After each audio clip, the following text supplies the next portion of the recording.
Okay, so yeah, this is episode 2 of Rome Knows Nothing. I'm here today with my younger brother Nick.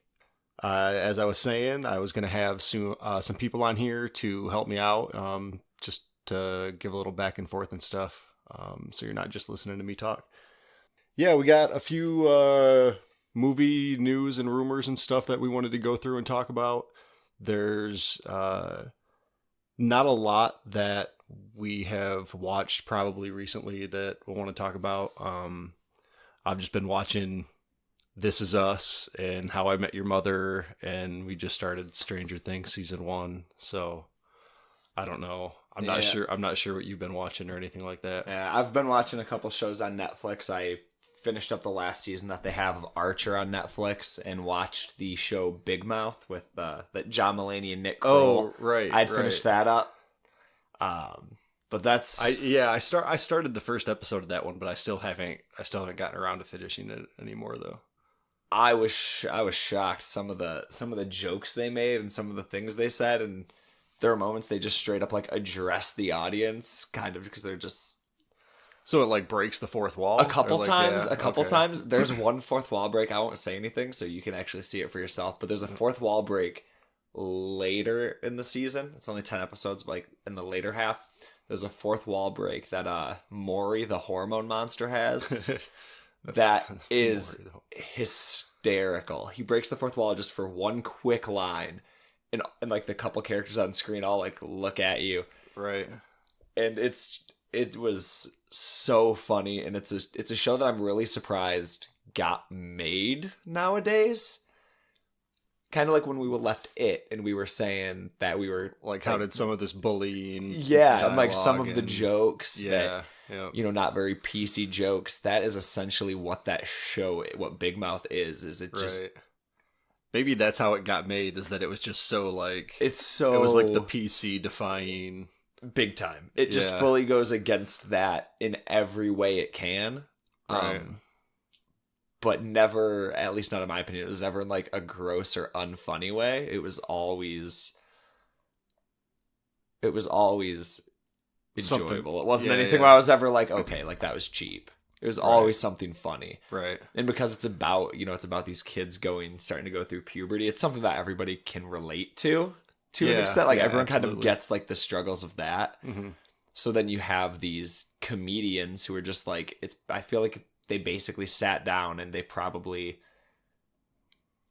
were just, it sounds like just people who sat down and made jokes about their own puberty, like things they themselves went through. And then they're like, let's make a show. It's not based on a true story, but it's based on like everybody's true story kind of. Yeah. And it's, yeah, there's like a couple musical numbers in the show that are like hysterical.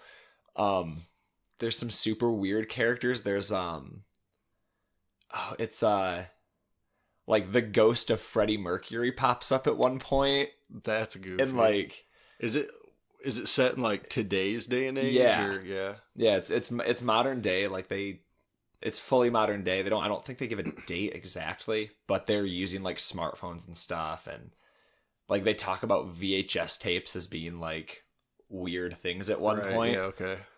But yeah, that's mainly what I've been watching. I finished up those just recently, and I had finished the first season of Game of Thrones a couple weeks ago. I'm way late to the party on that one. You're way behind on that one. Yeah, I stopped watching Game of Thrones around season 5. I got partway through and put it down, and I just haven't been able to pick it back up.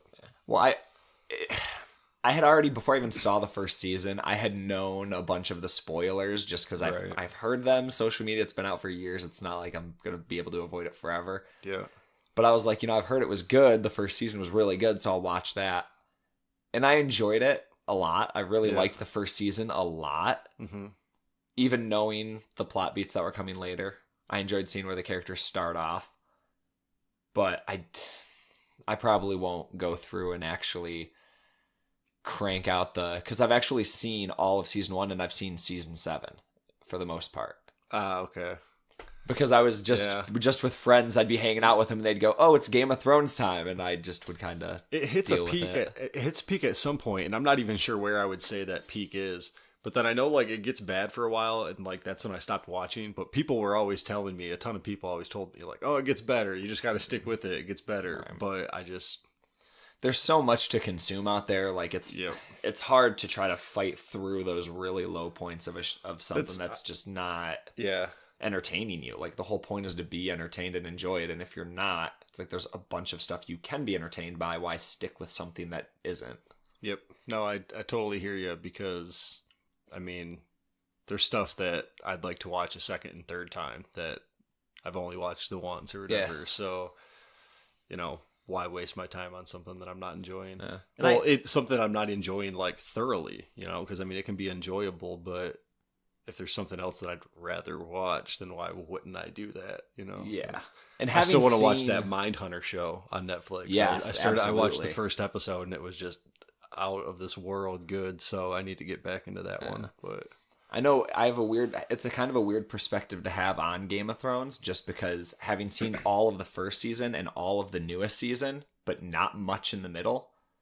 Like I know the big plot points, but I haven't seen the specifics of what happens in the middle. Right. It's really interesting, like the Red Wedding and all that stuff. Right. Yeah. I know what happens at it, but I haven't seen it for myself. So it's weird to see where all of these characters start off. Right. And then now to see where they're closer to being just their fully formed characters. Yeah. It's a really weird feeling where I started watching season 1 having already seen season 7. I saw 7 before I saw 1. Okay. So I was watching number 1 and some of these characters were popping up almost like indistinguishable from how they are in season 7. Right. And I was just like, dang, like so much happens like in these 7 seasons. Like this is just that's chaos. That's kind of neat. Huh. But yeah, I mean, I get why people like it so much, because there's very clear characters that are characters to root for that you can really get behind. Absolutely. And then it does a great job at just having some of the most easily hated characters in like any fiction I've ever consumed. Yeah. Like the bad characters in that show who suck, they are the worst people they could possibly be. Right, so I think that might be one of the reasons people like it so much, is because it's so easy to be like, we love these guys and hate these guys. Like, it's fairly clear cut from like the jump that I've seen. Yep. Where it's just like you see, I can never remember my always thing was I can never remember names. Like obviously, you can get the main characters, but any sort of side character, I would be trying to talk about it with people who have read the books or whatever, and they would talk about a specific character, and I'm like, I have no idea who you're talking about. I need to see a face. You have to show me a face of the actor who plays that character in the show, because otherwise I have no clue.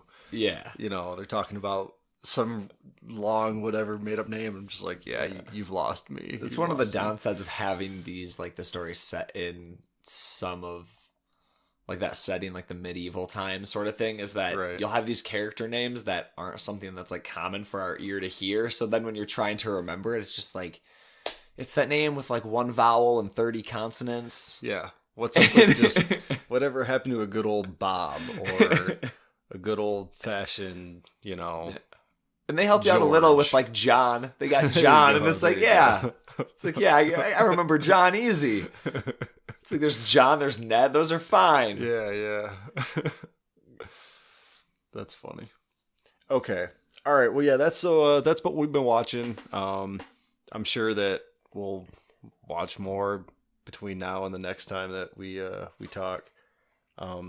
So just to go into some random rumors and news and such, we were just seeing before we hit record on here that for Creed 2 they are casting Drago's son, which I thought was kind of funny. And I saw the headline a few days ago and I saved the bookmark, but I never really read the article. And then we just clicked it open and saw that Sage Northcutt was pining to be Super Sage to be Drago's son.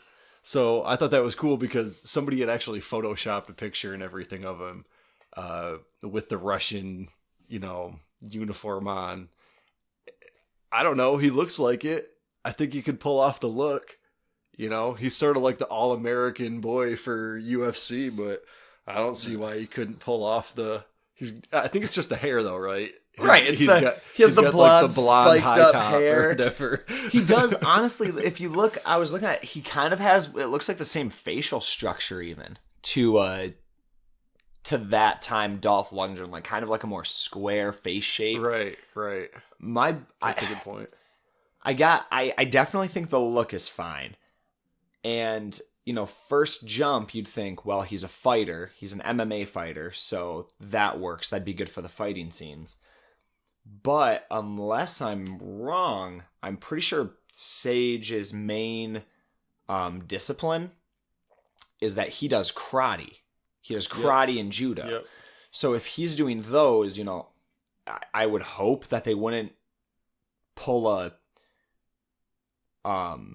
Undisputed series, like that series of movies, and turn it into an MMA thing. I would really hope that they wouldn't do something like that. But I feel like in Creed, you had that last fight, you had a guy who was a boxer. Right. In real life, he's a boxer. So if you're going to have real fighters, it kind of makes more sense to me to have an expert in that singular thing that is what the movie's like. That's a really good point. I mean, but even if it was just an amateur, even if it wasn't a professional boxer, or anything like that, I think that you're probably right. But you sort of have to balance that with the looks and with the popularity too, right? I think Sage Northcutt being, I wouldn't say like a UFC star or anything, but that's sort of how they're pushing him. And with WME owning the UFC now, I sort of wonder like how they would handle that. They're probably pushing really hard for Sage to get that role simply because he's sort of their golden boy and everything. Yeah. He's the young, handsome athlete who will be good on cereal boxes and game covers and posters. Yep. They sell him in the same way that they sell Paige Van Zandt. Yeah. So that'll be interesting to see how that shakes out. I wonder if he'll even seriously be considered. I would imagine they'd consider him. With the look, and I think that it would bring that, it would potentially bring some fans of the UFC, at least attract their eye a little bit with that. Yeah. And I don't really see what negative it would do for the average person. Well, and in the role, he's probably not going to have a lot of dialogue, right? You would think not, with him being Ivan's son. Dolph Lundgren didn't have very many lines in Rocky IV, did he? Right. He had some of the best lines, but... Yeah. I Will Break You is still like the best line in that series of movies. There's classic stuff in it, without a doubt, but... Yeah. I'm curious, because when I first heard that Ivan Drago's son was going to be in the movie, it wasn't a worry necessarily inherently. I was curious, just plot-wise, and with Creed's character arc from the first movie. Because he did, you start off Creed, and he's refusing to go by his dad's last name. Yep. And not in denial, but rejecting that part of who he is. In the movie, throughout the movie, he finds Rocky, and him and Rocky become close. He kind of gets a father-son bond with him. Yep. But when he gets knocked out at the end of that movie, the thing that jolts him away, because he's seen everything, is it shows the picture of Rocky and Apollo in the ring together. And he wakes up and finishes the fight, and I just kind of wonder where they're going to go with his character arc. Like, is it just going to basically be like a revenge movie? Like, he's going after Ivan's son. Like, that's his motivation to fight him because Ivan killed his dad. So is he now just going to be, is he from rejecting his dad to just being angry at other people that he's dead? Like, I'm very curious plot-wise how they're going to roll with that. Because they set it up at the end of that first movie. They kind of set up a path I thought they were going to go down. I won't spoil how it ends. But they set up a path I thought they were going to go down. And this is not the path I thought it was going to go. I thought they might bring Ivan's son in, but I didn't think they would till movie 3. Movie 3 or 4. Movie 3 or 4. And they're just jumping straight to it. Movie 3 is when they bring in the professional wrestlers. and the Mr. T-like characters. They're gonna have John Cena roll out, and oh my John Cena will be in my Creed 3. goodness. Modern day Hulk Hogan, man. So you heard that part on the Joe Rogan Experience with Bert Kreischer and them, where he was talking about how they were on the plane and they were saying, damn, this meathead over here has just been playing Candy Crush for 5 hours straight. Did he not have any sort of thought, or did he not want to write something down? No, it was John Cena. He was sitting next to John Cena playing Candy Crush for 5 hours. That was hilarious. I was listening to that story, wondering where it was going, and when he finally got to the part where he was like, yeah, my dad was sitting next to John Cena, I lost it. I thought that was hilarious. Yeah, the punchline or whatever to that story was really funny. That was good. But no, I hear what you're saying, and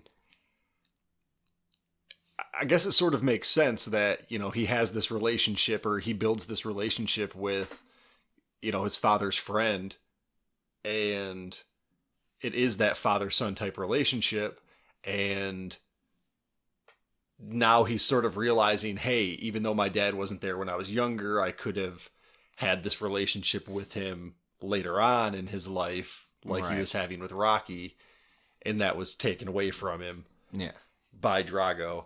So I guess I could see that, but I think I'm with you too. Why not wait until movie 3 or 4? It sort of seems like they were just trying to think of an idea for the sequel because the first one was so successful.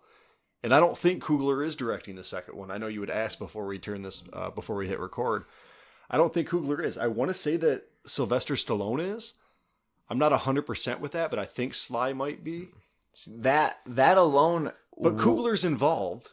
He's involved, I'm pretty sure, but I think he's too busy with Black Panther, and I know he's got another movie lined up too. Besides Coogler, do you know if it's the same, if any of the same teams recording? Because I just think back to Creed, like that first fight with against when he fights Leo, and they have that last round of the fight is just the one shot where they go to the one corner and then slow pan over to the other corner and come into that corner.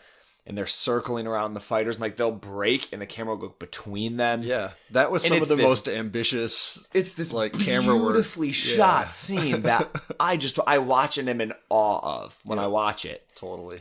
And I kind of am like, are we gonna see anything that not even succeeds to that degree? But are we gonna see anything that attempts that? And that's part of the reason I was worried about the Ivan Drago's son Sage Northcutt news, alongside if Coogler isn't director, because what I loved about Creed was, yes, it was, Rocky was an important player in the story, and there were callbacks to kind of what had happened in previous movies. Right. But the movie did very much, in my opinion, stand on its own two legs. It was Donnie's journey that was the important thing. Like, what was happening with Rocky influenced it and mattered, but it was Donnie's journey. I think that showed the most. There's a scene where Rocky's training him and has him in front of this mirror and is telling him, like, this is like the most difficult enemy you're ever going to face inside the ring, outside the ring. And it was this really cool moment that I didn't think about at the time, where Rocky says, I'm just going to leave you two alone for a while, and walks away. And the scene ends where it's just Donnie in the mirror. Yep. And I think that was the first movie. The movie was Donnie's movie. It was about Donnie. That's all that really mattered. Yep. And I worry that in bringing back the son of a character from the Rocky series, and potentially if Sly is directing, having Sly directing, I worry that they're going to put too much of the old series. They're going to rely too much on Rocky for the Creed series. I would rather see him go off in new characters that are his challenges, like in the first movie. And I would prefer that to them trying to use the foundation of the old movies to build itself on. Yeah, I'm totally with you. And even if they were to, make reference to Drago and all these sorts of things, I would be completely fine with. But yeah, I do think that it's probably heading down the wrong direction if they're just sort of emulating the Rocky movies, especially when you're emulating Rocky 4 as your sequel. We haven't gotten to the point of ridiculousness in the series yet. Yeah. You know, like we don't need Thunder Lips throwing somebody out of a ring. Like we don't need that sort of thing. The first two Rocky movies were a lot more grounded in that way. And I guess it sort of makes sense. Like he had been champ for a while. And I mean, it was the whole plot of Rocky 3, like him just getting complacent and whatever. But so I guess it sort of makes sense for like a character arc point of view. But I think the better movies are made when you're making those movies that are more similar to, you know, the first couple. Yeah. When Rocky 2 is potentially, it takes the second place behind a movie that I'm very nostalgic about, but it's one of my favorite sport movies of all time. It's my number 2 favorite sport movie of all time. Rocky 2. That's wicked. Rocky 2 gets slept on as far as sequels go, huh? When people Rocky talk 2 about gets sequels, heavily slept on as people far talk as about sequels being better than the originals, and my first thought is generally Rocky 2. Yeah. Like, I get people love Rocky, and I understand why I love the first Rocky, but Rocky 2 I've seen quite a few times. And every time I watch that movie, I'm just like, yeah, like this is very clearly one of my favorite sport movies of all time. Right. Yeah. My childhood nostalgia won't let me call it number 1. But yeah, so and that's one of the things I liked about Creed was I thought that Creed was very similar to those first 2 Rocky movies. It was a good movie. It was a good movie with good characters, had a good story. I thought the acting in Creed was better than the acting in the first 2 Rocky movies. Oh yeah, without a doubt. So I thought Creed had a lot going for it. And I would prefer that it kind of sticks to that path. I hope, and granted, you know, maybe we could be worried about nothing. They could do this with Ivan Drago's son, and it could still just be it could be a well-made movie. It could be a good movie. I worry. And I hope that they don't go down, like you said, this over-the-top route, because it's not necessary. That movie, as much as I love Rocky 4, Rocky 4 relied super heavily on American patriotism against Russia. Like, that's essentially what the movie is. Right. It's just America punching Russia in the face. Yes, USA. Yeah. Rocky's such a good fighter and champion and American that he turns the Russian crowd in favor of USA. Right. Like, it's... Well, and hey, now's the perfect time. It's the perfect climate to be doing another one of those. Why not? I guess, yeah. It just... I think about it, like, I love Rocky, like Rocky 3 and Rocky 4. I've seen Rocky 4 more than I've seen all the others, I think. But I just... Probably, yeah, me too. I think the training regimen... That's the best training montage of all time. What did I hear somebody say? That, like, Rocky 4 got people into working out or something? Yeah. It was like that, like, it made people start... Actually... carrying logs through the snow and... lifting wagons and barns. Yeah. Yeah, you have Drago and like the high-tech machines and just shooting up with steroids, and Rocky's just a mountain man growing a big old beard. Right. Running through the snow. Yeah, that stuff, that's funny. That's funny. And that's the thing, like, I look back on that and like, I love that movie. I love those movies. I'm like, that's funny. It's funny to joke around about some of those ridiculous things, like that's not really what I want from Creed. Like, now that's what I was meaning. We're not at the point of ridiculousness yet. You know, we don't love the Creed series enough yet to be doing that. So my thing is, if Coogler's not directing, it might be good, but my excitement level plummets down into the depths because Coogler just knows how to make a movie, and that's why I was so excited about the first one, was because him and Michael B. Jordan were getting together again after that Fruitvale Station movie. So it's like, you know, Black Panther, I think, looks like it's going to be one of the best Marvel movies out so far. Yeah. So with that director and that cast, I'm confident that it will be. Yeah. So to me, like, the team behind the scenes and everything is like a huge deal. So it sort of depends on all that. I really don't think that Creed 2 is going to be anywhere near the first one. Like, even if they didn't go the Drago route, I think it would be tough for them to do like what Rocky 2 did. I think Stallone will be able to get... I love Michael B. Jordan. I think he's a phenomenal actor. If I hear he's cast in a property that I like, or if I hear he's cast in a movie, it's something I'm immediately interested in. Yep. But I think there's something to, you know, when you have director and actor combos where there are directors who can just pull something else out of certain actors. Yep. And just from the 2 movies I've seen them do together, I just have that feeling towards Coogler and Michael B. Jordan that they work very well together in a way that I don't know if Stallone as a director is going to be. I don't think he's going to be pulling anything out of Michael B. Jordan that Coogler can't. You know. Right. Yeah. So that's when I've always liked the character of Black Panther, but when I heard Michael B. Jordan before I heard Coogler first. Mm-hmm. And I heard Coogler and I was like, okay, I'm already way more excited than I was gonna be. Like, that's awesome. Of course, yeah. Then I heard it was Coogler and Jordan and I was sold. I was like, okay, Right. like you, it doesn't matter what you say from now to the release date. You have my money. I'm going to be seeing this movie. Mm-hmm. So splitting up teams like that is always going to be a bummer. No matter what movie it is, you have a team like that, breaking them up in the sequel is never going to be good. And that's news. the thing is, the studio, if they would have just waited a little bit, they probably could have gotten Coogler for, to direct the sequel.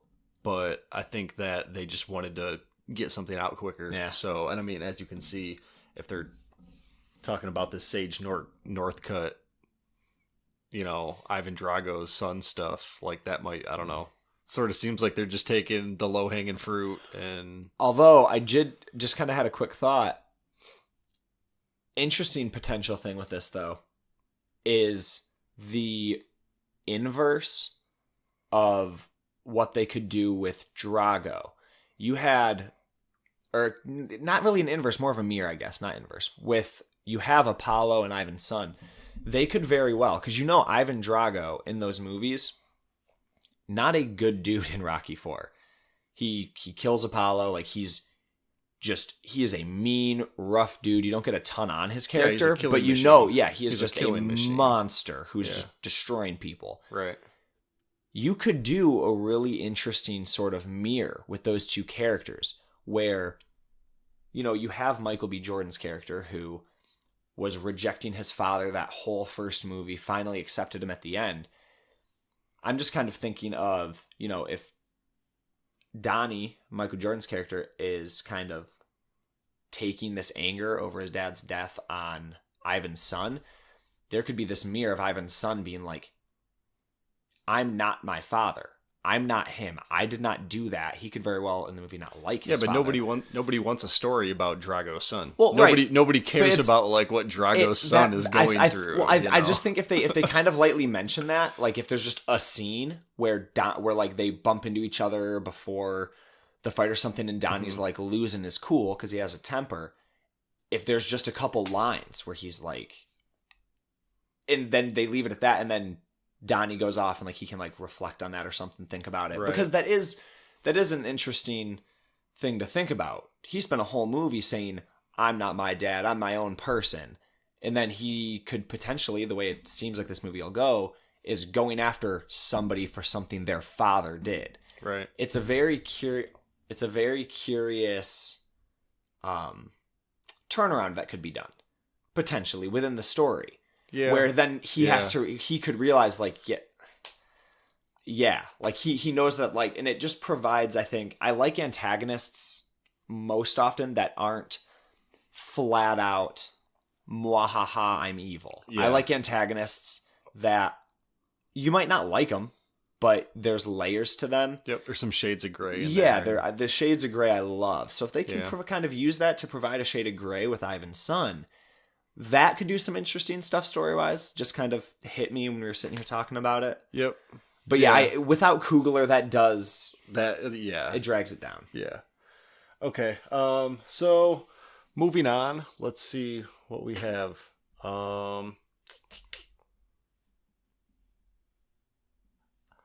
So with the announcement of, everybody's known that Disney has been trying to get their like streaming service off the ground and everything. Mm-hmm. And then with the announcement of Disney trying to buy 20th Century Fox from Fox, that would mean the X-Men characters, Fantastic Four characters, all being reverted to the MCU. there's news that there will not be any more Defenders TV shows. There won't be any more new Marvel superhero shows on Netflix anymore. So I don't know if this means that they're done. Like, are they not doing? I mean, they shot Jessica Jones season 2, right? Right. They had started. I had heard they had started.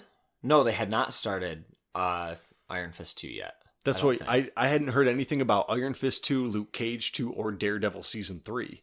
I haven't heard anything about any of those. All I've heard about Daredevil is that Vincent D'Onofrio is coming back. Well, for season 3, that's all I had heard. I wonder if those plans are all scrapped. Right. So I sort of wonder, are they going to continue the Defender stuff and just ride it out until the deal happens, and then just cancel that show and start up new series on their own streaming service? I think that'll be interesting to see what happens with that, because so here's the quote.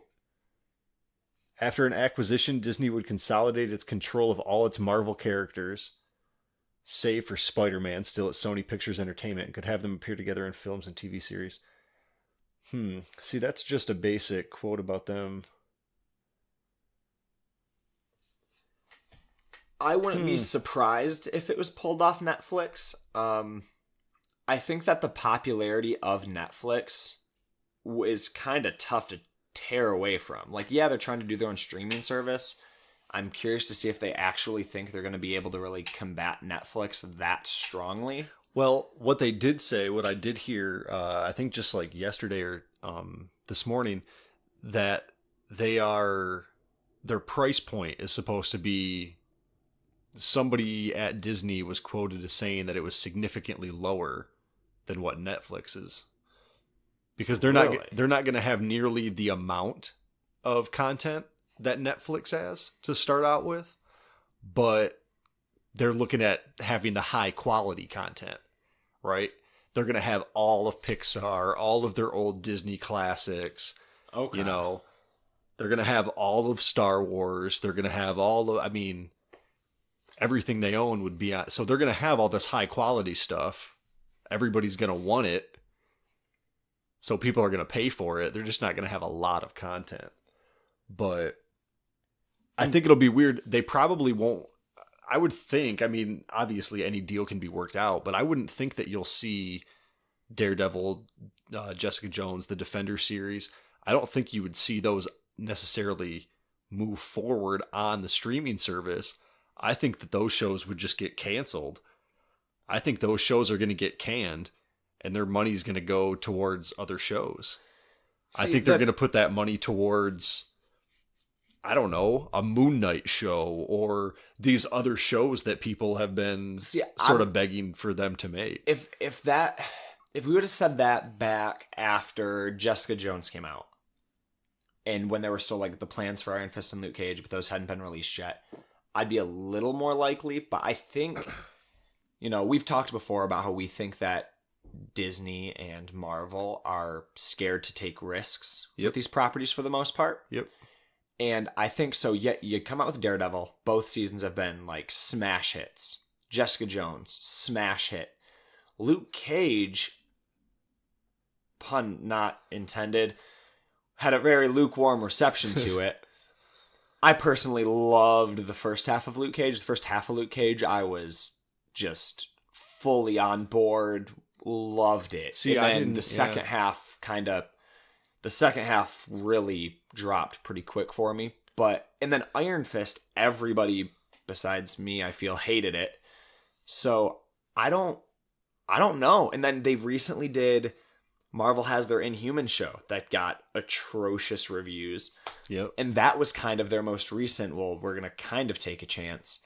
And I don't know. I think that they might be worried about trying to do like these other shows that people have been asking for. Like, I would love a Moon Knight show. I would love that. I think that character it's just so interesting and cool. He can do some really great stuff, probably cinematography-wise with him as well. But I worry I think they won't want to take that chance because they know Daredevil and Jessica Jones are going to bring them in money. I don't think they'd cancel those two. See, but so like why I guess you got to figure out why those shows, why Luke Cage, why Iron Fist, why were those not as well received as the other shows? What was it about them? Because I don't necessarily think that they're taking too much of a chance with these shows. And I don't think that, I mean, not more of a chance than they're taking with any of their movies. Right. So I guess I just wonder. I think. I mean, if they're not producing these Defender shows, they're going to be producing some sort of shows. Yeah. There's going to be Marvel shows that are produced, and when the Disney streaming service comes out, I don't see why they wouldn't put something on there that's just going to drive it. Even if it's a remake of the Defender shows with different actors and everything, that popularity behind these characters is going to drive people to whatever source they have to go to. I mean, people were flocking left and right to that CBS All Access bullshit for that Star Trek show. Yeah. You know, I mean... But I think with that, though, I think when you have that, you're going from... With that Star Trek show, to my knowledge, from what I understand, the characters in this Star Trek show that came out, like, it's new characters and stuff. It's not anything that people had been exposed to before or known anything about before, which is a little different than, like, if they were to... So Marvel starts producing new shows. But in terms of trying to, like, redo what they've done, or just, like, recast... I think that with Luke Cage, I think most people are on board with Mike Coulter as Luke Cage. I think most people are cool with that. I think the reason that show suffered in the way it did was, in my opinion, and what I've heard a lot of people say, a lot of conversations I had with people very similar, was in that second half, the antagonist that arose in the second half of the show was infinitely less interesting than what they had previously been doing. Right. And they kind of took this, they took the story in like a weird direction. It kind of seemed to swerve off into a different lane halfway through, even tonally, which I think that really threw people off. Iron Fist, I think that I enjoyed the show. I'm not going to say I loved it by any means. I think that was probably the only casting decision in those shows that really missed the mark to me. I don't think that, and I don't know if it's necessarily entirely Finn Jones's fault. I know I had heard he wasn't given very much time to prepare for the show in terms of like the choreography and everything, but I think that, I mean, but even with an obvious miscast, I mean, that doesn't make something inherently unsuccessful. I think Mark Ruffalo is obviously miscast. I think he is a terrible Bruce Banner. I think Mark Ruffalo is absolute dog shit as Bruce Banner. Really? I think Mark Ruffalo is the worst Bruce Banner that we've had so far. I think Eric Bana and Edward Norton were both better than him. But I don't think... just something being, an obvious miscast to somebody, I mean, other people might feel differently. Right. And I think it's probably, I'm more in the minority of thinking that Mark Ruffalo is miscast as Bruce Banner as opposed to the people that think that, what's his name, Finn Jones or whatever was miscast as Danny Rand. But I don't think that, regardless, I don't think that these shows are going to continue. I think that with these lukewarm receptions that you were talking about of these shows that have been happening, I mean, it's sort of been downhill for quite a while. The second season of Daredevil was less well received than the first season. Jessica Jones might have been better received than Daredevil, but I mean, they're right on the same, they're right in the same ballpark at least. Yeah. So then when you work your way down, and I mean, the Defenders was sort of well received, but not like Jessica Jones. Right. Not it was more well received than Iron Fist. It was kind of a tick up, but just not a large. Right. So although you're still not working your way back up to Daredevil season 2 did introduce John Barenthal's Punisher, which that got. I don't think I've heard anyone say a single negative thing about him in that role, which we didn't even Well, mention that. What is that? So would they cancel the Punisher? You know, it's first season's coming out next week. Right. Maybe it'll depend on how that season goes, because he's not as attached to the Defenders and to that universe. He's in the universe, but he's not as key of a part. Yep. So maybe they'd allow him to just have his own thing because he's not so intertwined. If they did cancel the shows, maybe they'd keep John Barenthal's Punisher around at least. See, but you got to think about timing, though. If this streaming service is launching in 2019, it's almost 2018. Mm-hmm. By the time any new show starts production, it's going to be 2018.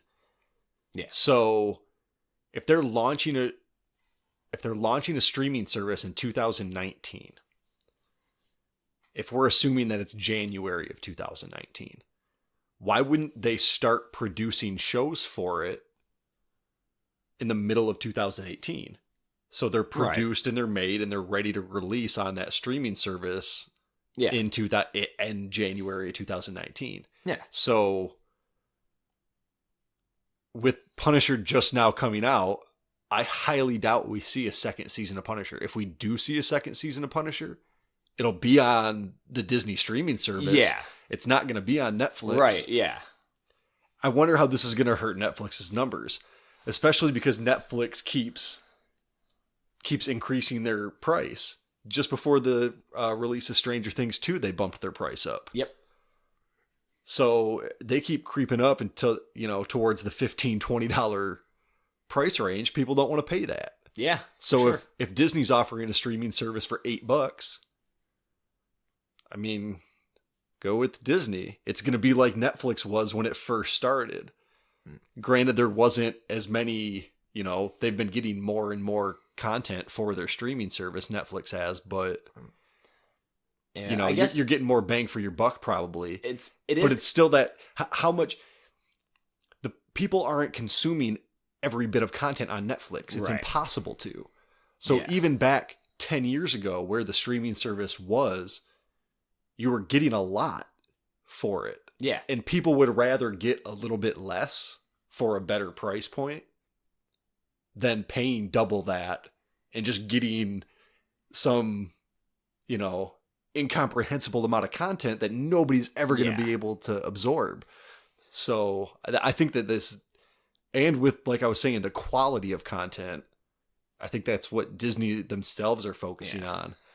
I think that's going to be big for them. Netflix has the more diverse content. Like, I feel like with the Disney streaming service, it's going to be kind of one note almost. Like, you're either going to go because you want to watch an animated movie or you're going to go because you want to watch Star Wars or the Marvel movies, which as much as I loved Force Awakens, that to me kind of still fit the Disney mold of tonally that you see in the MCU movies. So, Netflix has still the more diverse selection of things you like, not just necessarily number of content, but types of content. That Very true. You can't, consume. You're not going to go to the Disney streaming service and watch a horror movie. Right. Around Halloween, like, good luck. You're gonna find Hocus Pocus. Yeah.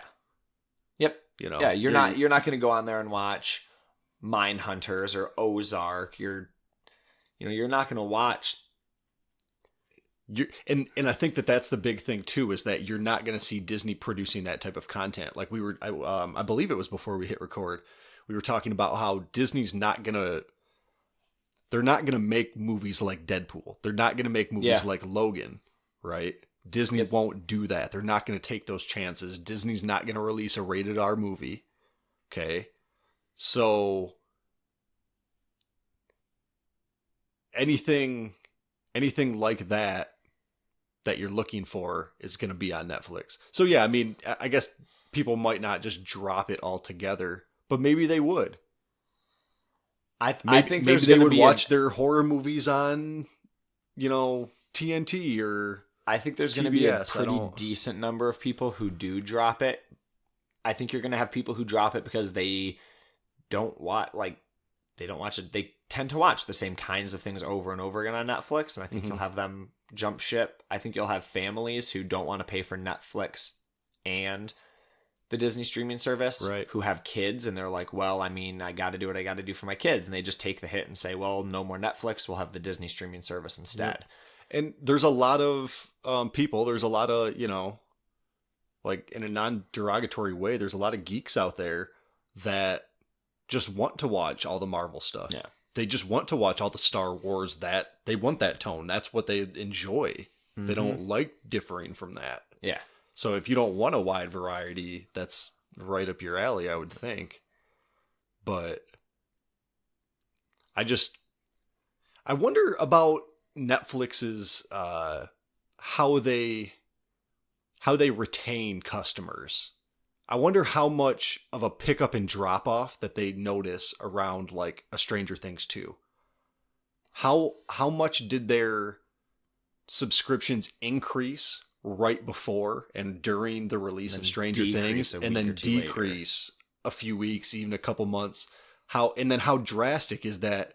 Because they have to be able to tell. I mean, I'm sure that they can, accompany the statistics of everything with. I mean, they can see the people that are dropping the subscriptions. Yeah. They can look and see what those people have been watching too. Yeah. So they have to know all of this stuff anyways. They have to be. Yeah, they have to be able to analyze this data. And the people at Netflix are obviously extremely smart to have built it into what it's become. Yeah. When they were just slinging DVDs through the mail, and they've built themselves an empire. I mean, they're completely changing the game with all their original content and the chances that they take, and they've changed the vernacular for like college kids nowadays. When people talk about like Netflix and chill, even if they literally have no intention of using Netflix, but even if I've heard people refer to that when like they're having people come hang out to watch DVDs. They've said Netflix and chill. Like it's become a thing. They've changed the game. I wonder how this is going to change everything for them. Yeah, when you put yourself in the vernacular of the kids, you've made it. When you become a saying or you become a phrase. You've made it. That's kind of funny. So yeah, it'll be interesting to see what happens with that. Let's see what else we got to talk about.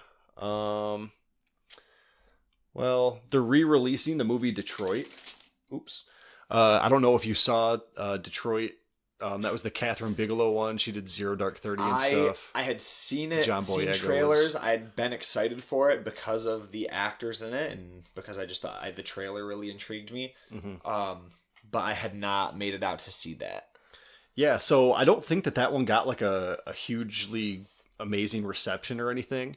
I think it was sort of like mixed reviews and stuff, but I thought it was absolutely brilliant. I thought it was awesome. I thought the just the tension that was built throughout the movie, and they did a very good job of making you feel like you were there. And I mean, like you were saying too about the characters that are easy to hate and easy to love in Game of Thrones, they did that in this movie too. Okay. So I still haven't gone back and like looked through the actual records and everything to see like, how true everything was, or, but yeah, I thought it was a brilliant movie. It was one of my favorite movies that I've seen this year. But apparently they are re-releasing it in theaters because I guess there's actually been some talk about how when it was first marketed, when they first started putting the trailers out, the trailers were poorly cut. They didn't do a good job of really sort of capturing what the movie was about and everything. Okay. So people had been actually actively complaining about that. Well, now with the award season coming up, they're trying to get this movie Detroit into the awards circuit and everything, and they want people to be more aware of it. Oh. So I think that this is their way of sort of getting it out into the public more, because I think a lot of the critics and people already know about it, but they're just trying to spread word of mouth. Yeah. They're trying to get more of the public, more of the average movie. They need that public push with it to really... Yeah. help sell it. Right, exactly. So they recut a trailer too, and apparently this one is just way better than the original ones that they were airing. So, you know, that's interesting. I can't remember a movie where they've done that, where they've released it and then just recut the trailer and re-released it. Yeah, I mean, there's other movies that they've done it for. I just don't know if there were like reasons behind it that were similar to, hey, we didn't like this trailer. But they're not releasing the movie again because they didn't like the trailer. They're releasing the movie again. I mean, there's been movies released like a second time and everything just to make more money. Yeah, I know they've done it with like 8 minutes of Avatar to like the 8 minutes of average added footage and re-release. The King's Speech several years ago, when that was making the Oscar rounds and everything, they re-released that. It was originally rated R because there was one scene where he was stuttering and he was saying stuff like, you know, shit, fuck, shit. And they changed it and they made the movie rated PG-13 so more people would see it. And they cut out... I didn't know that. And they cut out that little scene, and I think he only says shit twice or something like that. So I didn't know that. So movies will do things like that, especially around the award season. You'll see things like this happening. But yeah, I really just had that on here because I wanted to talk about Detroit, and I know that a lot of people haven't seen it, and a lot of people need to see it. And I think that the filmmaking, I mean, this woman is the only woman director to win Best Director at the Oscars. And whether you think that that's just right or whatever, that's a whole separate conversation. But she's obviously one of the most talented filmmakers out, man or woman. And this movie, I think, benefits from seeing it on the big screen. Yeah. I think having the audio sort of just right in your ears and just sort of engulfing you in it, I think that helps build that tension. I think it helps put you in that moment in these scenes. It helps with the immersion that you don't exactly that you often don't get when you're at your house and have a movie on the TV while you're on your phone and eating dinner and stuff. 100%. And I think, you know, sure, this movie isn't a superhero movie. It's not got a ton of CGI or there's not a ton of explosions or whatever, but because of how it was shot, because of how it was made, the attention to detail, the camera work, these are all reasons why, you know, you'd want to see it in theaters. So that's really the only reason I had that on this list. Let's see what else we got. Oh, so Kevin Feige was quoted. I thought this was really funny. I'm going to read this whole thing. I think movies are awesome and people should go out and support awesome movies. And I go support those movies, and I thought Wonder Woman was awesome. I can't wait to see what Jeff Johns and Joss Whedon and the gang has done with Justice League. I guess people like rivalries. I guess. I don't know. But I'm seeing Jeff Johns in a couple weeks for dinner. We went to this Dick Donner event together. Dick's Superman is still the best archetype of superhero films. So yeah, go see cool movies. What are you fighting about? I absolutely loved this. I've been saying for quite a long time, and especially recently with all the hate that the DC movies are getting, I just thought that it was cool that Kevin Feige, who is the rival to the DC movies, I thought it was interesting and neat that he comes out and says, like, why are you guys fighting? Go see cool movies. Yeah. Like, if you don't think this is a cool movie, don't go see it. I mean, he didn't say that, but if you don't think it's cool, don't go see it. If you think it's cool, go see it. But there's no point in constantly hating on something. There's no point in, when we're talking about Thor Ragnarok, there's literally zero reason to bring up any DC movies. There's no reason. Yeah. When we're talking about our favorite Marvel movies, our favorite MCU movies, there's no reason to bring up the DC movies. When we're talking about our least favorite Marvel movies, there is still zero reason to bring up the DC movies. I've seen it said where these are my least favorite Marvel movies, but they're still 100 times better than any DC movie. It's like, what is the point in saying that? Yeah. What are There's you not one. What are you trying to get across with that? You don't like the DC movies? That's what you're saying. You don't like the DC movies. That's not part of the conversation. Right. We're not talking about the DC movies. We're talking about the Marvel movies. Why can't things stand on their own? Why do we have to compare everything? And I get it. It's sort of like I'm sort of being picky here because when we're talking about our favorite Marvel movies or our least favorite Marvel movies, we're comparing movies, right? Right. But if somebody wants to compare the Marvel movies and the DC movies, they will ask, what are your favorite superhero movies? Right. What are your least favorite superhero movies? Then it's the time to have a conversation about DC versus Marvel. But until then, why? And I still don't even like that conversation, the DC versus Marvel conversation. Who cares? Who cares? Yeah. I think you can easily go enjoy the DC movies. You can easily go hate the DC movies. That's completely fine. Whatever you get or don't get from them. But why does it matter? Why do you have to? And it's weird if you don't fit that mold of loving one and hating the other, you get really weird reactions from people. I know I've gone and I've seen all of the DC movies that have come out in theaters. I've seen every Marvel movie that's come out in theaters, with the exception of I haven't seen Thor Ragnarok yet. Yeah, you got to go do that. Even when I have issues with movies, I have never gone to one of those movies and left angry that I went. I've always enjoyed all of them. I've obviously liked some better than others, but I've always enjoyed them. And I like I do, on some levels, enjoy some of the things that Marvel brings to the table. I enjoy some of the things DC brings to the table. And I know that there are times where you can make that statement to people. You can say, oh yeah, I enjoy some of these things that Marvel does. Like, they have issues, but they're cool. I enjoy the DC ones too. And people will get like angry at you about that. And they'll react like, well, no, these movies are garbage. How can you possibly like these movies? And they'll get angry in a really weird way about it. And I think Kevin kind of hit the nail on the head where he just says, like, I guess people like their rivalries. He's like, I don't, but it's like with sport teams and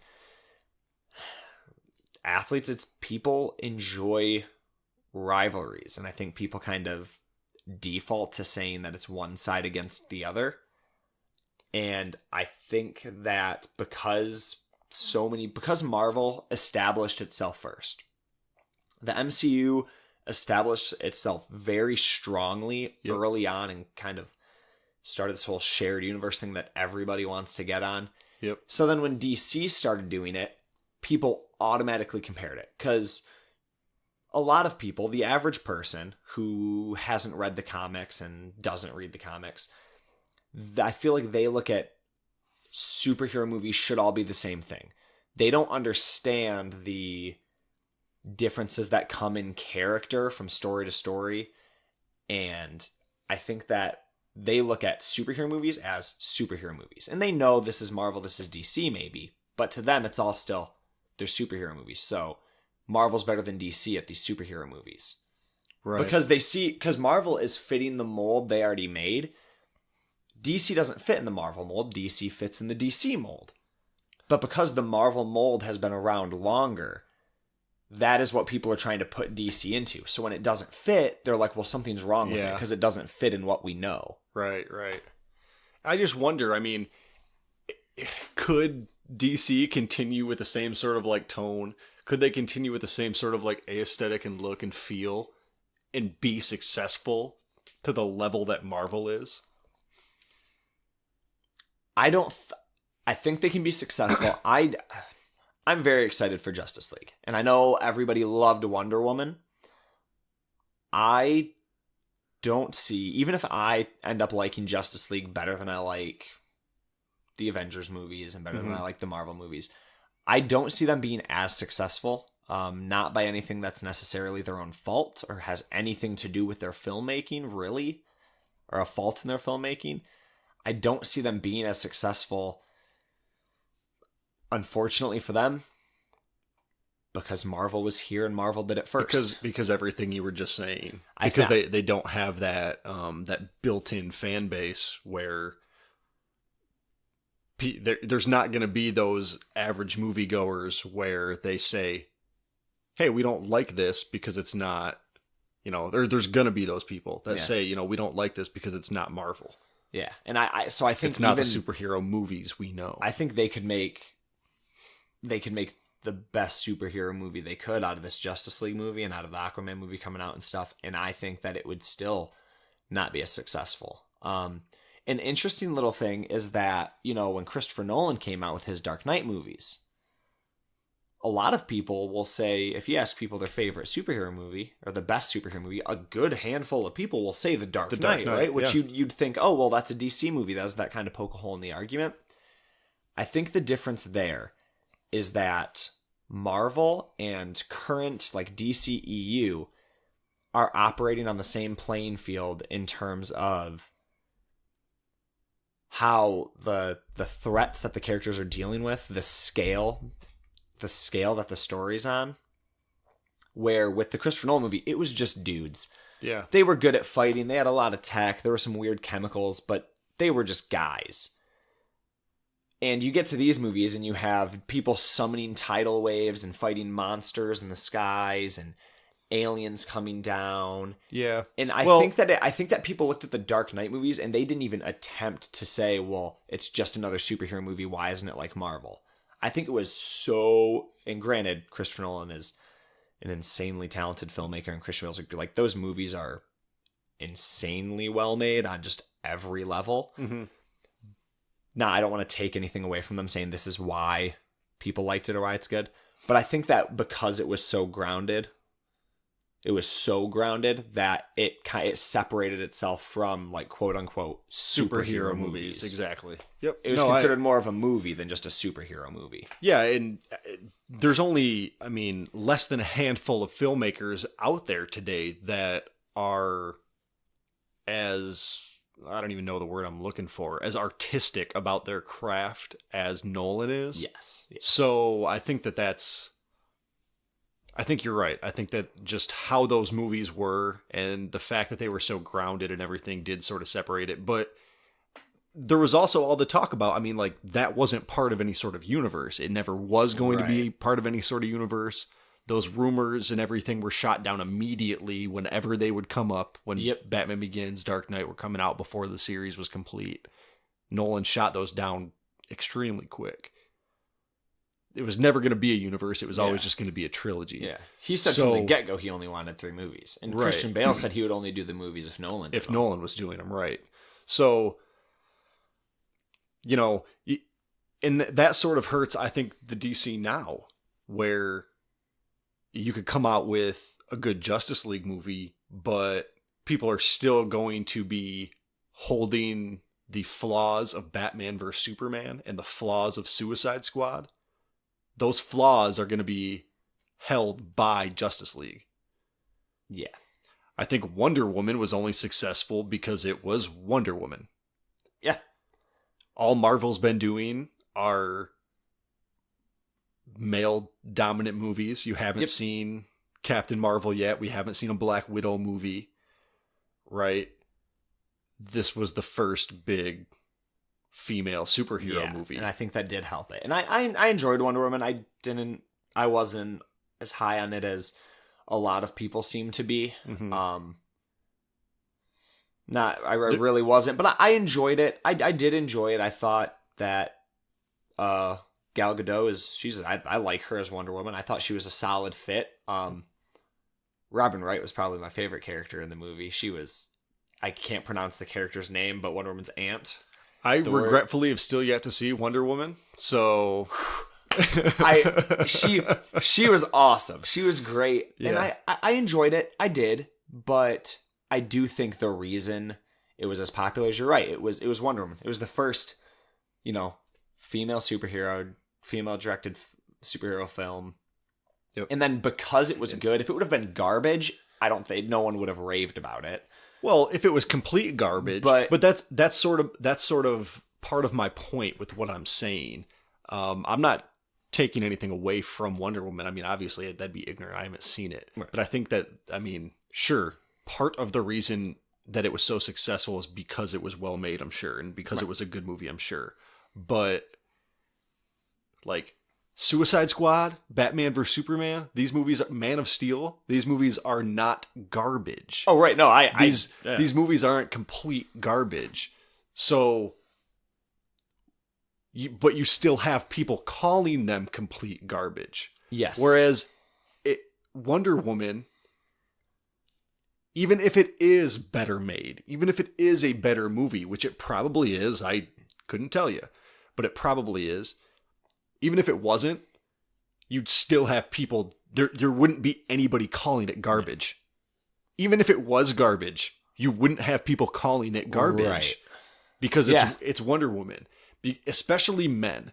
If you're a man and you're calling the first female-directed, female-led superhero movie, you're calling it garbage, oh, dude, you're going to get... I've gotten looks get just destroyed. for saying, people have talked about Wonder Woman and been like, oh, it was so good. And I was like, oh, yeah, it was good. Like, I liked it. And then I'll just casually say, like, you're a misogynist, Nick. There's a scene I don't like. There's a scene that I flat out, not I don't like the scene. There's a singular scene in the movie that I flat out despise. Mm-hmm. I think, like, it's a short scene, but just the scene's bad. They should have, I don't know if they just did the first take and were like, well, that's all we have time for and moved on. There's some acting that takes place in the scene that I'm not sure how it made it to screen. Huh. But that's interesting. Yeah, and I've brought that up, and I've just been like, oh, I told people I really liked Wonder Woman. I said I already was excited for like Justice League and stuff. I told people I'm more excited now. Wonder Woman was sweet. I thought she was cool in Batman Superman. She didn't disappoint in Wonder Woman. She was great. Yeah. But I tell people I didn't love it. I tell people, like, you know, I have a couple issues, and I'll like just point like 2 issues out. And I've never gotten like yelled at for it or anything, but I've had people give me really weird looks, and I've had people be like, what are you talking about? Right. And I'll tell them, I'll be like, well, it sure wasn't any Logan. Yeah. I'm like, yeah. I'll be like, it wasn't in the same realm as Logan. Yep. I was like, but you know, it was good. Yep. And I will just get the weirdest looks and confused questions where people just can't put that together. And I'm like, I don't know what you want me to say. It's my same sort of feeling with, you know, like Thor Ragnarok, when it's like I point out flaws that I found with that movie. And it's like, oh, I must be crazy. Yeah. I must just be a contrarian, you know? Right. Like, because I found flaws with it, even though that, like, in that same breath, like, it's a really good movie and I really enjoyed it. It's top half probably of the MCU movies, but like it's no Logan. Yeah. It's no Dark Knight. Right. That, like, there's levels to it. There's levels to filmmaking. Yeah. Right? Sure, the Marvel movies, the MCU movies, I should specify, are very enjoyable for the most part. There's some that I don't even enjoy, but for the most part, they're very enjoyable. That doesn't mean they're flawless. That doesn't mean that they're on the top shelf, the upper echelon, the elite level of movies. Yeah.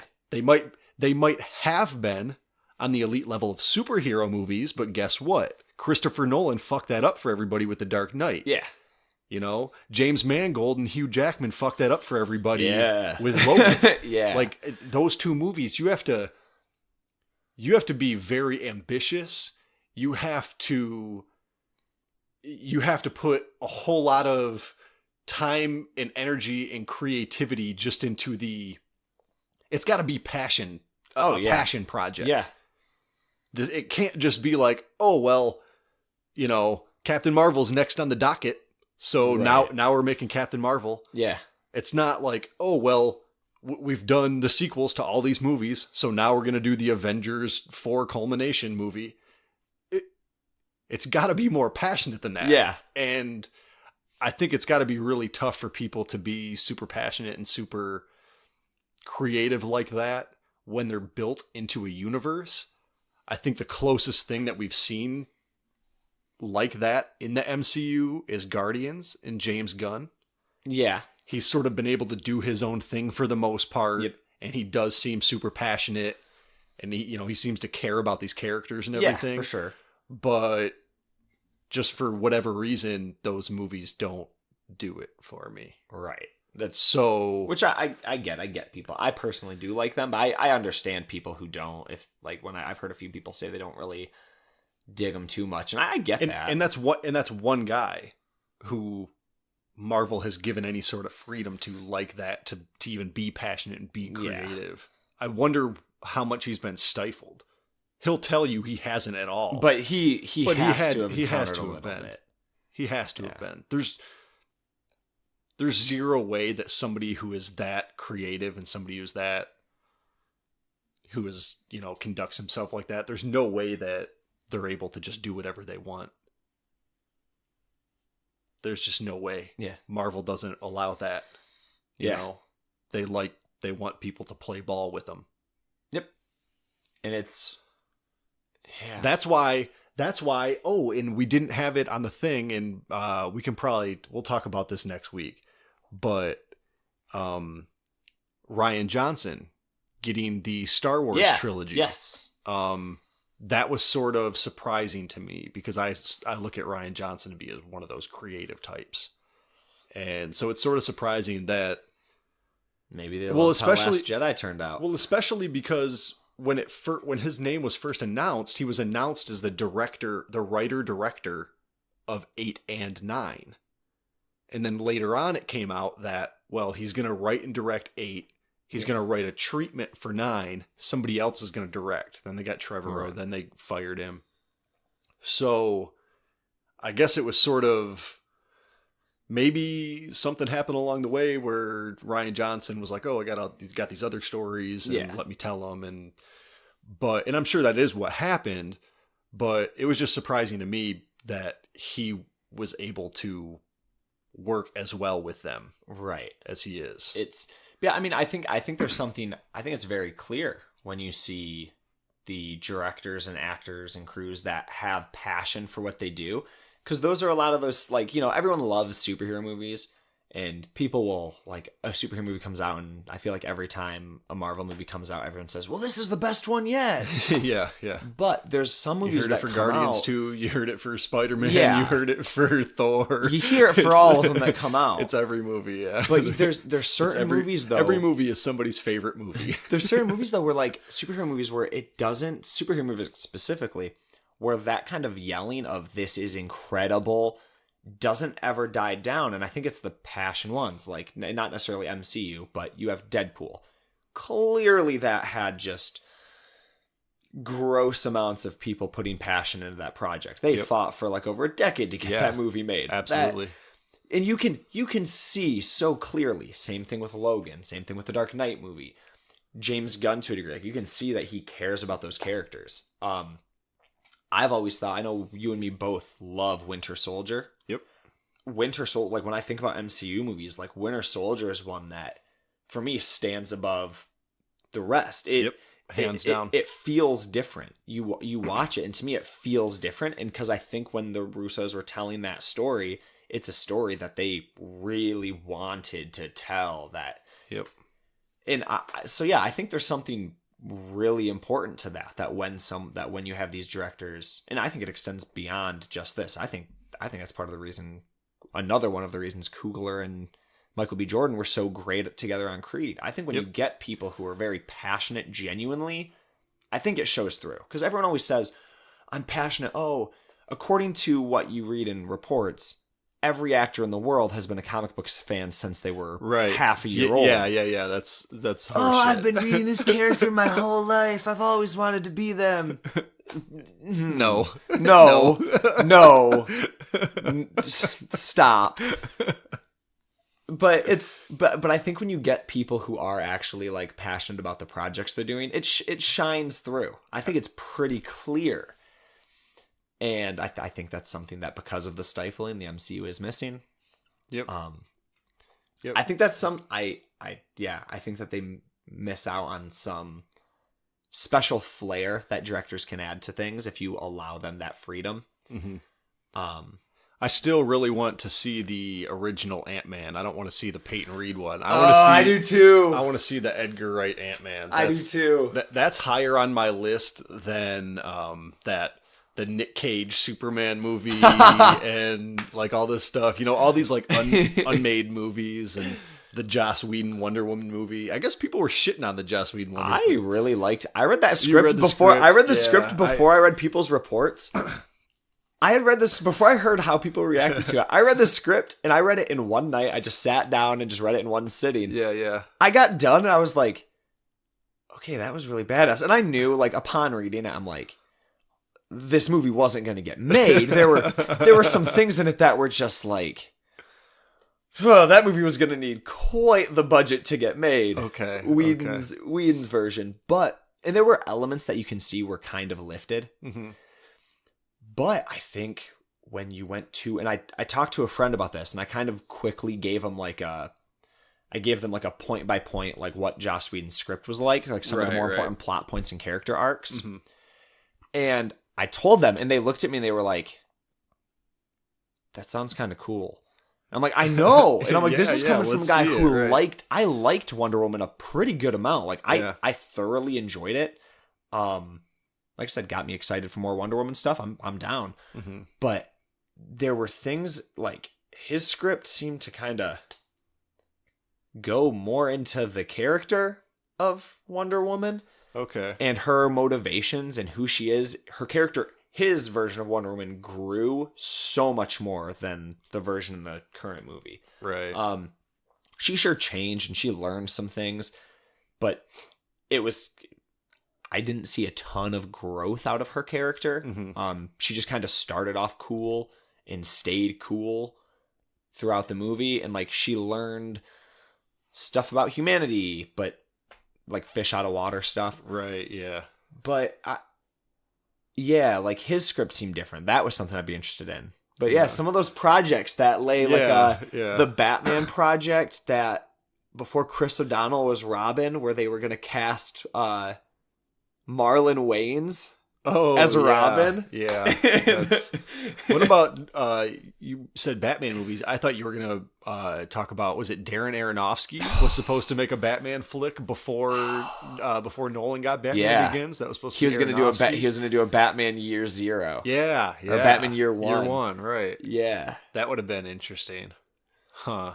And I think that would have been one of those movies that the passion for the movie would have shown through. Right. I fully would have expected that to be. But it's like, that's what, I mean, you know, Marvel's not going to do that. They're going to, if somebody comes in and says, like, I want my way, they're gone. They're canned. Yeah. They'll go work with somebody else. They want it to be, your way with their touches. They want it to be your way with, even if it is 100% your way, they want to tell you what your way is. Yes. Right? Even if you were going to do all that before they even said anything, they sort of want to be the people to say, like, hey, it was our idea. Yeah.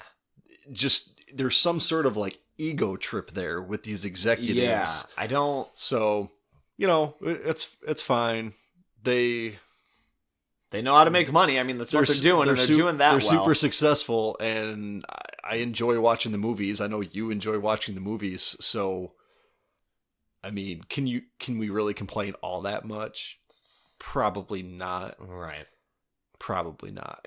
I wish there was a way to still go to those, like, I love going to those movies and enjoying them, but I wish there was some way to just kind of convince people to not, kind of like what Kevin was saying, like, go see good movies. Like, I want people to still go see the DC movies, and when they're good, like, say they're good. You don't have to say they're the best movie ever. You don't have to say you like them as much as Marvel. Don't say that. Say Marvel's still better in every way. But if it's a good movie, like, show some respect to it. Say it's a good movie. X-Men First Class, X-Men Days of Future Past, like, these movies need to be recognized as being, like, some of the best superhero movies made. Yeah. And they're not. Yeah, undoubtedly. Like, I'm not going to, you know, hate on anybody for, you know, talking bad about some of the actual, like, the X-Men 1, 2, and 3, or even Apocalypse. I'm not going to, like... Right.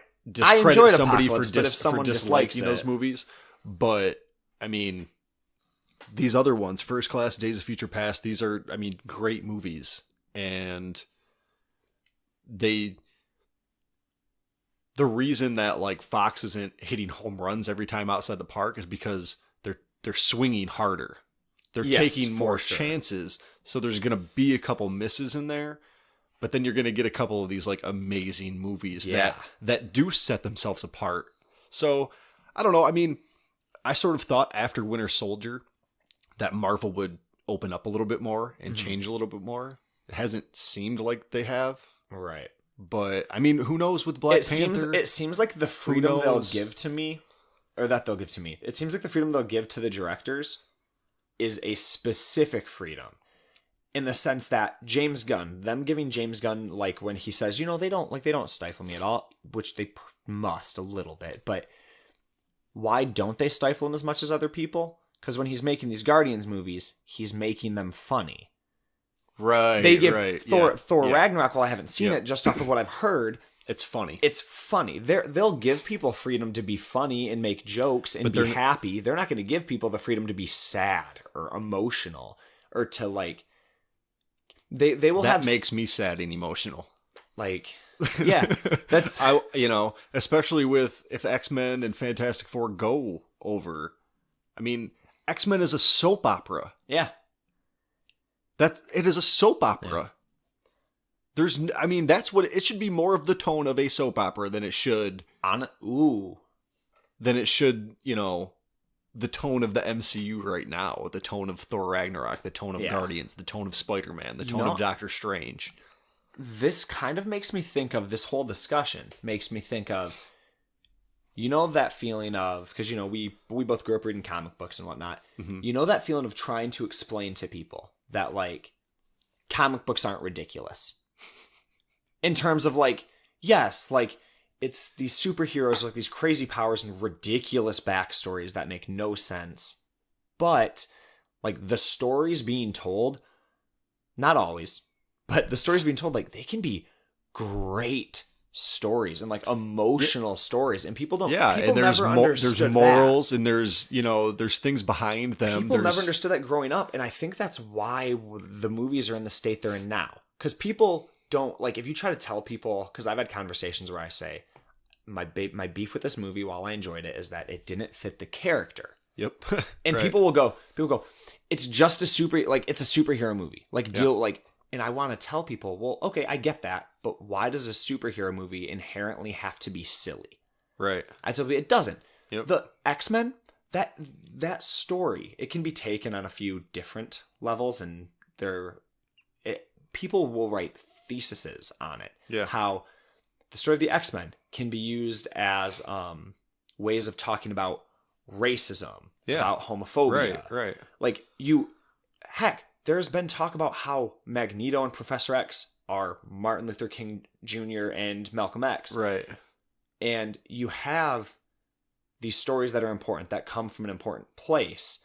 And you have stories about family and about loss. The Hulk is a story about a guy with severe rage issues who, because of those issues, literally destroys everything in his life, drives away, and occasionally kills the people he loves. Mm-hmm. They make him funny.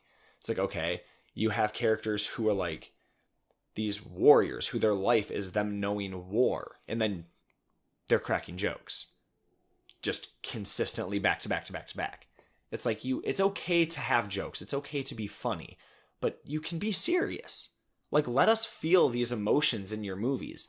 Like, when you have these emotional moments, don't ruin it with a joke. Yep. In I don't want to spoil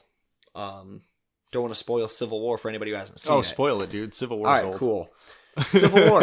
Rhodey gets hit when he's in his armor with that blast from Vision. Yeah. And drops and hits, and Iron Man's holding him and crying. And then the movie ends. And at the end of that movie, you have Rhodey and Tony. Rhodey is rehabbing. He's trying to learn to walk again. Yep. That is a real thing. That is a serious thing. And it's Civil War, so like you're touching on something that could have huge emotional weight, especially for people who have been in the service themselves or know people or a family. Like that could be a very emotional, like, striking moment. And instead, they have Stanley pop in to make a Tony Stank joke. Yeah.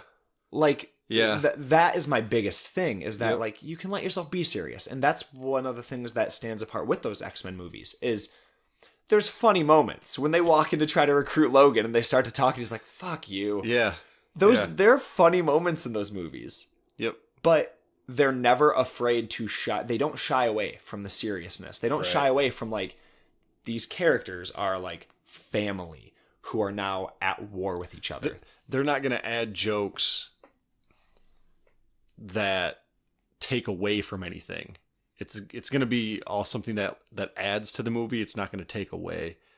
And that's sort of what I enjoy, where, make jokes, that's fine. Even if they're out of character, even if I feel like they're out of character, make the jokes, but when they start taking away from the emotional weight, that's when it starts to become a problem. The example that you just named, perfect, because, what's happening is you're building to this moment and then you're taking everything away from it. You're not letting the audience absorb that. You're not letting the audience sort of feel what the characters are feeling. You're not letting that happen because you're just wanting them to laugh. Yeah. And yeah, to me, that's, that's something that probably needs to be toned down a little bit in the MCU. I think that they could, I'm not saying be dark and gritty. Right. I would never just tell movies to be dark and gritty. I hate that. You're never going to see a dark and gritty MCU. But, I mean, why can't... I don't know. I mean, look at Empire Strikes Back. If Disney is not going to be able to support a movie that is similar to Empire Strikes Back, they're in for a lot of failure in the future. Yeah. With the Star Wars movies. Mm-hmm. That franchise is going to fail utterly. If they try to make the Star Wars movies just sort of poppy and funny, and cute and whatever, like, those are going to fail. That's not what the diehards want. Right. And those are going to be the critics are going to. I have faith that The Last Jedi will kind of go to that place. Rian Johnson hasn't failed me yet. Yeah. Looper and Brick are absolutely amazing. I think Brick is probably in the... There's a few movies I've seen in my life well over a dozen times. There's a film Basic with Samuel Jackson. That's a great one. I still to this day I never am able to fully figure out why. Like, I know it's a good movie, but for some reason there's just like a part of me that never gets tired of that movie ever. We should do a companion show where we just sit in front of the TV and watch Basic and just comment on it throughout the movie. Dude, That'd be a good one to do it too, I think. And like Basic, Brick. That was the Rian Johnson movie I saw. That was the movie I saw where I've seen that one a bunch. Yeah. Brick is classic to me. Looper is, arguably a classic. So, I have no doubt that he's going to knock it out of the park with The Last Jedi. But, okay, so we ran a little bit longer than what we were planning on originally. And Nick's got to get going to his soccer game and stuff. So we're going to end the podcast. We're going to wrap it up. We didn't have too much more to talk about. Next week, like we said, we will probably talk about that Rian Johnson trilogy that he's going to be doing, the standalone trilogy set in the Star Wars universe and everything. So we'll talk about that. We'll have some more news and rumors for you. And then, whatever else we've been watching and stuff. So I'm still trying to get out to see The Florida Project from Sean Baker with Willem Dafoe. It's going to be up for some rewards and stuff, I'm pretty sure. If it's not, I'm going to be shocked. But it looks amazing, and I definitely want to go see that, and I suggest everybody else go see that if they can find it playing. It's going to be at smaller movie theaters, not your giant multiplexes. So, that's about it for this episode. Check me out on all the social media and everything. Thanks for listening, as always, and we will catch you back here next time. See ya.